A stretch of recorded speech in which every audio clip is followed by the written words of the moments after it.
जय जगन्नाथ सामने आपन स्वागत आम चैनल धनंतरी आयुर्वेदिक रे सांग माने गुड़ाई दिन है वीडियो तो बन नी आज गोटे दुर्लभ लता जातीय वृक्ष जहाँ को आपण माने ए टाइम रे ही तार फूल फल आसे आपण चिन्हवाटा भी सहज हम तार उपकारिता आउ बातर एक महसूद बोली मानिले किसी अतृप्ति हेनी मलकंटक बा अर्श गोटे रामबाण औषध ये टाइप वीडियो देखा आम चैनल धनंतरी आयुर्वेदिक को दयाकोरी सब्सक्राइब लाइक और शेयर करूँ। देखो साग मैंने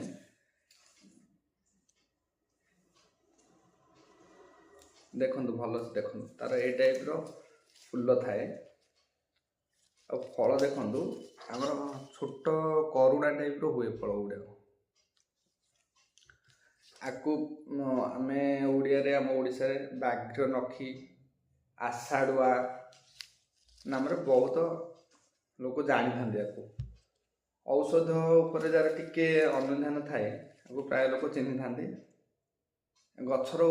मुख्य उपकारिता है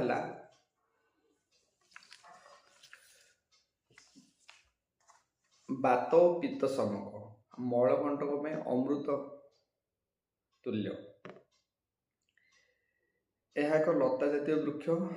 माने अन्य गछ उपरे मालिकिना बंची थाए देख सांग मैंने यार कंटा थाए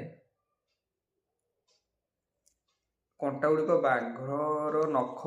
भली भीतर पटक थाए तेणु आपको बाघ्र नखी बोली कहते प्राय आषाढ़ ना जाए ओडिशा प्राय जानी था फूल गुड़िक आमर ए टाइप अटे बहुत सुंदर देखा जाए दूर देखिले सकाल टाइम रे रुहे 10टा 11टा पर मौली जाए आपको केमिति यूज करवा से विषय आम जाना आषाढ़ुआ गछर छाली सहित जदि कंचा छाली मिलला भल कथा नतुबा आपण सुखिला छाली जदि मिलला ताकू राति रे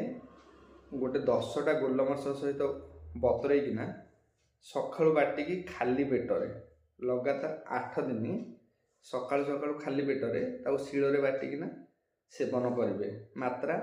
6 ରୁ 8 ग्राम आपको 7 दिन ରୁ 8 दिन व्यवहार करा व्यवहार फल आपणर बात माने जॉइंट पेन अर्थराइटिस जमती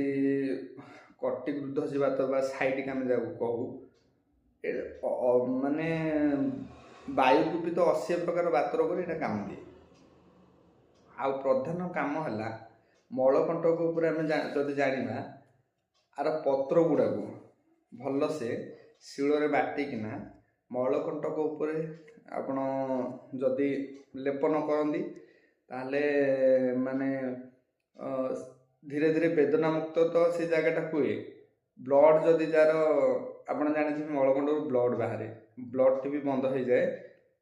और धीरे धीरे से सुखिकिना मलकंटटी झाड़ा बसला टाइम झड़ी पड़े ये टाइप अमृत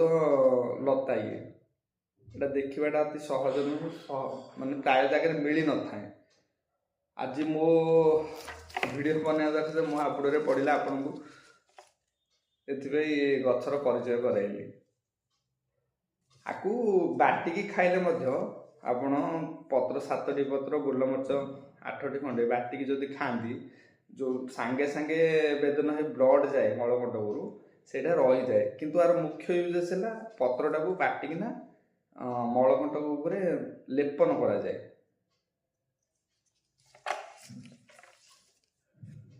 ये टाइप वीडियो देखा आम चैनल धनंतरी आयुर्वेदिक को लाइक सब्सक्राइब और शेयर करूँ। जय जगन्नाथ साग।